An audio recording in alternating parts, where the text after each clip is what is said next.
So our next one says an inner function can access both its local scope variables and variables in its containing scope, providing the variables have different names. Okay, where did we leave off? Who's the next willing volunteer who signed up? I don't remember. Close to me. Yeah, I think maybe it was me. okay. Okay, so we're setting outer name variable to outer. Yep. And then what happens next, Michael? We are creating a variable fn and setting it equal to a function. Yep. And then Aisha. Function is invoked. We invoke the function. We hop back up into the body of the function. What happens next? We enter the body and we saying that inner name is equal to inner. Yep. So we set inner name to the string inner. And then Josh, what happens next? We set actual to inner name plus outer name. Nice. Inner name is inside this function, so we can set that, and outer name is in the parent scope, so we can set that as well. Yep. We have access to both of those, so no errors. Ginny, what do you think it'll say? It should say both of them, inner and outer. Like that. Yeah. Inner router, that's what it says. Cool. All right. Any questions about that? Seems reasonable? Cool. So the next one is, between calls to an inner function, that inner function retains access to a variable in outer scope. Modifying those variables has a lasting effect between calls to the inner function. So this is similar to what we were doing before, except when we were initializing the function twice, in the function and the numbers were resetting and the initial values were being erased. This is similar to that. This is the solution to that problem. Ryan. So outer counter is declared and assigned 10. Yeah, so we just initialized this value at 10. Great. And then Dan. Declaring function or variable, assigning it the value of that function. Yep, and then we call the function, get to this function body. Sure. Within the function body, we take outer counter and increment its value. So outer counter becomes 11, and then we assign actual the value of outer counter, so actual becomes 11 as well. All right. Awesome. So just recap, call the function. We have access to outer counter because it's in our parent scope. The value is 10. We're adding it to 1. And then we were reassigning it to outer counter. Again, that lives in the parent scope. We're setting actual to outer counter.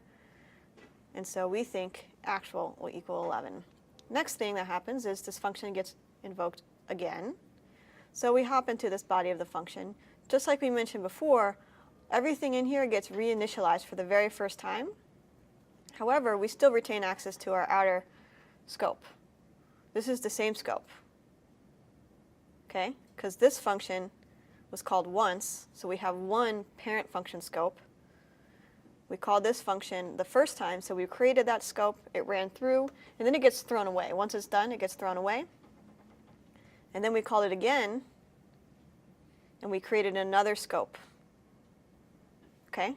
So in this process, we've gone through 3 scopes, if we don't count what's going on here. So we have this parent scope that was created when we run the test, and then 2 scopes from these 2 function calls here. Okay? Everyone following that? Okay. So, who is next, actually? Cameron? You always get to be on the tricky one. The incremented outer counter was preserved because it was outside. So it's 11 plus 1, setting Yeah. it to 12, so actual equals 12. Yep. So because we incremented outer counter in the parent scope in the previous call, it is 12, it's 11, we increment by 1, actual is now 12.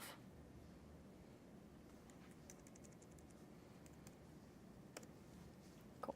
Any questions? Yeah. So what if on line 153 it had the word var before outer counter? Would that, because my understanding is if you like using var, then it's kind of like reinitializing it, and that would overwrite the outer scope one. But that probably still wouldn't change it here, right? Because it would still be it would be setting 12 to that new outer counter, and then that would be set to actual. Does that make sense? So the question is, when we put var here, does that change what happens? Right. Let's try it. Which one was that one? Between calls. This one. World's tiniest font. Okay. Yep, it's failing. Did I save? So that did break something. Yeah, so it did change it. Let's erase it. Make sure. Do you know why it changed it? My guess is that it's because the variable, it's initializing a local variable instead of, it's initializing another variable in that scope instead of referencing the parent variable. Actually, I'm pretty confident about that after I said it. Yeah. Cool. Good question. So JavaScript doesn't throw errors or anything when you try to reinitialize a variable that's already been initialized? It does with let. You can use let and const, obviously. So let would throw an error there. I think so. Let's try. Yeah.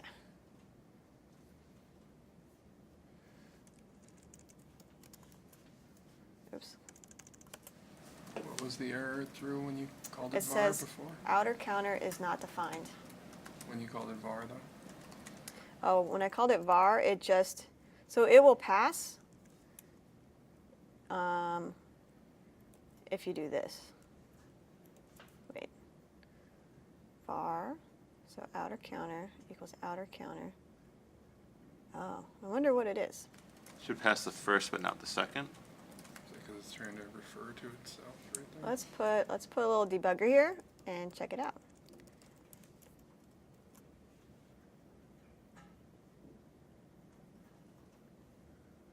Okay. Oh, so because this is undefined and you're adding, so if you add 1 plus undefined, gives us not a number. Yeah. Cool. Beautiful. All right. The next one is the rule about retaining access to variables from an outer scope still applies, even after the outer scope, the outer function call that created the outer scope has returned. I'm going to read that one more time. The rule about retaining access to variables from the outer scope still applies, even after the outer function call that created the outer scope has returned. Okay? I'm just like, what? Well, let's see it in action. Where did we leave off? Was it Chris? Sure. The first thing that'll happen is defining outer function, which declares the function. Yeah, so the very first thing is we create this huge function, and then what's the next thing that happens? Then we declare variable outer function. Where? What line? 164. Oh, we just did that. Oh, okay. Yeah. Hold on. Oh, and then we set counter in outer scope. Well, this function actually hasn't been called yet. Oh, yeah. You see it being called anywhere? No. Yeah. But I like your enthusiasm to go above and beyond the rules of JavaScript. Also, then I guess. Yeah. So then it just runs inner incrementing. No. So this whole function here, it's a big one. Yeah, you see. I try to have this like rainbow thing so you can, it's really Mardi Gras colors, so you can see which, if they match. So this is green. So all of the yellow ones are inside the green. Everything gets really washed out on there. Oh, yeah. Well, I tried. You can see it now, though. Yes, actually. Thank you. Yeah. It's a nice like plug-in for VS Code. Rainbow indent. Okay. So this is a big function. So Abdi, what happens next then? We run expect. We run this expect, and we expect window dot retained inner function to equal undefined. What do we think? So this is referencing this, I guess. What do we think about that? Seems reasonable? It should be undefined. It should be undefined, right? Because we haven't run the body of this function. Nothing here has done any work. And so you can't have a reward, such as a value assigned, when there hasn't been any work done. Seems fair. Okay, so then we're going to run the outer function. Where did we leave off? Jamie, was it you? So we're going to run the outer function. So we're going to come back up here. Yep, so then we're setting variable counter in outer scope to equal 10. Mm-hmm. And Michael, what happens next? Sure. Then we set a new variable inner incrementing fn, declaring that function, Mm-hmm. and then right after invoking it. Awesome. Aisha?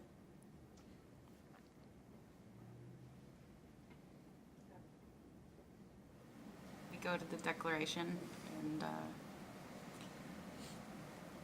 Run the function, right? run the function. Yep. So you run the function. Altamir, what is going to happen in this function? This is really similar to the last. Like inside of the body.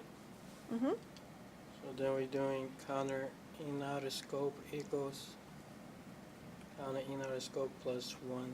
Mm-hmm. So that equals 11. Then Actual we're is setting 11. actual to 11. Yeah. Set this one to 11. Who remembers what happens next? This is the same example. What is this actual going to equal? 12. 12. Okay. Then we do something a little funky. Josh, do you know what we're doing here? We're setting a property on the window Mm-hmm. to be the inner incrementing function. Yeah. So we're creating a global variable, a global property on the window object, and assigning to inner incrementing function, which is this function here. Cool. So then we exit.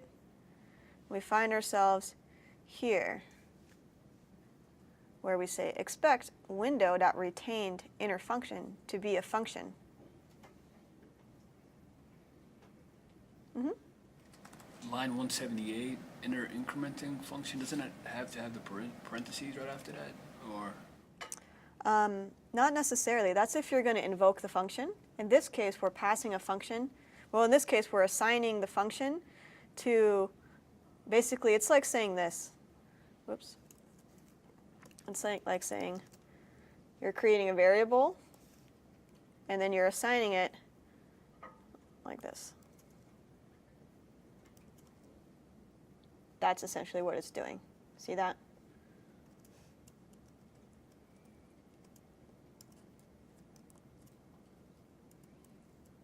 Okay. So if we were to put on the parentheses, that would be running it, and it would, the window.retained inner function would take the result of that function. Yeah, so if we ran it, it would be whatever this returns.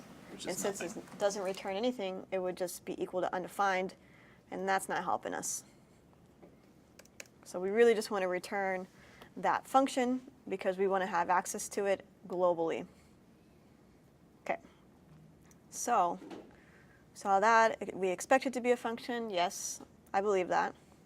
Now, we're calling it, like you were kind of talking about before, but we're calling it out here in the parent scope, and we have access to it because it's on the window object, which is global in the browser land, which is where I reside in browser land. The chat is asking about the indents, the dots in the indents. Is that a plugin or something you can do in VS Code? Yeah, I think it's just a setting where it shows the dots mean it's a space, and then if it has a little arrow, it shows that it's a tab. But I kind of download just every plugin for VS Code, and so I have a bunch of them. I don't know which one's which. And I don't recommend doing that because my VS Code has been freezing lately, and I'm not sure which plugin is killing it. So, but I like the rainbow one. The rainbow one might even be including the dots.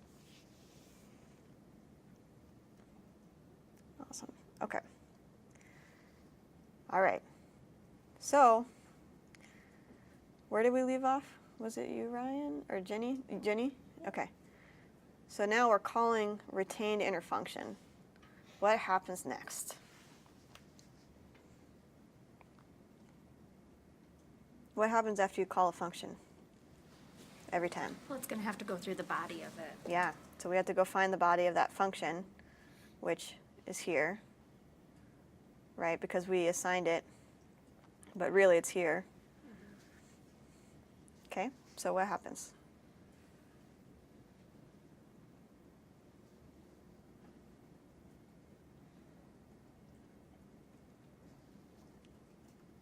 I don't know if it retained the 12 or if it's still set at 10 then. Yeah. I think it's set at 10 because it went back through where a function got called again. I could see where you're going with that, but actually what happens is that would only reset if we called outer function again and created a whole new scope for the parent scope, but we're actually only calling this body of the function, so it's only recreating this scope. Or, you know, it's like initializing a new execution context here. But it keeps the same one above it. The only way we can reset is by calling this, and then it would reset this too. Whoops. Does that make sense? So with that, what do you think counter and outer scope is?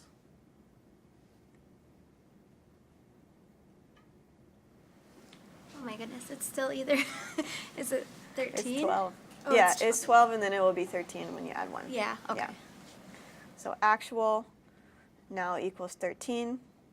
And the interesting thing is, the thing to keep in mind is, okay, we're running this function in here. Where does it exit to? Ryan? It should exit into the inner body of outer function. No? It doesn't do that. Then it would exit back to where it was called from. Yeah, exactly. So some people assume since we're executing here, the next thing is that it would go run this again, but that's not the case. Actually, so it's going to run this, and then it's going to hop back here where we called it and run the next line. And what do we think actual is? 13.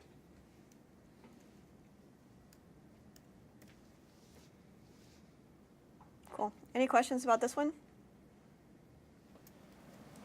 But I thought since we weren't returning anything inside the retained inner function, like after, during actual equals counter in outer scope, we weren't returning. I thought you had mentioned something about that earlier. We're not actually returning anything. It's not returning anything. So when you call it here, this window, so when you execute the function, it would return here if we were saying like var result equals that. Then that's what we care about, the return value. But what happened in the body of the function is that we assigned actual again to an updated value. And we're referencing actual, yeah. Yeah, but that's a good question. Anyone else? This one's a little bit of a mind bender. Do people feel like their mind's being bent a little bit, or they're like, I'm used to JavaScript by now and this is not news? So I guess it's then, interesting that the function still has context for the outer scope when you call it yeah, outside of that. yeah. It's Seems like a like little a- magic tunnel into like another function. So, you have a question? You were gonna cover let for the chat. Yes. So the appropriate time to use let is when you want to scope your variable inside of a block that's not a function.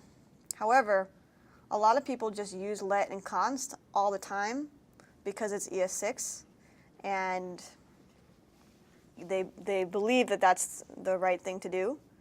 I think as long as you know how your code runs, it's fine. var does do some funny things with hoisting, which means that when you declare a variable somewhere, it gets hoisted to the top of its local scope as undefined. So for example, and this is why people don't like var. So people who are like, oh, like so if I, for example, console.logged this, it would be undefined. It wouldn't throw it wouldn't throw an error. Typically, if you're referencing a variable, like if this wasn't here, it would throw an error. So we call this hoisting, and it's something like that happens when your code is being like compiled and optimized in the back. It will hoist all of your variables to the top. It'll all be set to undefined, and that's why it's recommended that if you're declaring variables in the body of a function, just put all of them at the top, because that's what it's going to do anyway, and it minimizes any changes, anything happening that you wouldn't expect. With the let keyword, that is supposed to fix that. But I pretty much still use var at work for the most part. I'm trying to get past it and move on to being more, embrace the ES6 stuff more. But like I was saying before, pretty much at this point, I write all my stuff in ES5 and then I rewrite it in ES6. Just because I'm just used to writing ES5 and I'm just forcing myself to do ES6. But it is really important to know, and it's the new JavaScript, and I have to just get used to it. You know what I mean? That's where I'm at least. Cool. So we're at 2:44.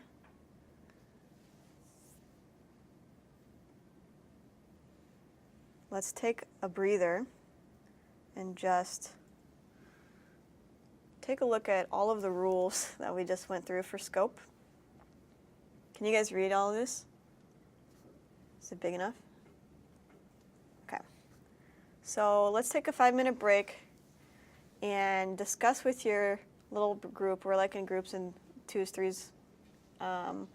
What rule was most interesting or surprising to you in this exercise? Or what will you take away?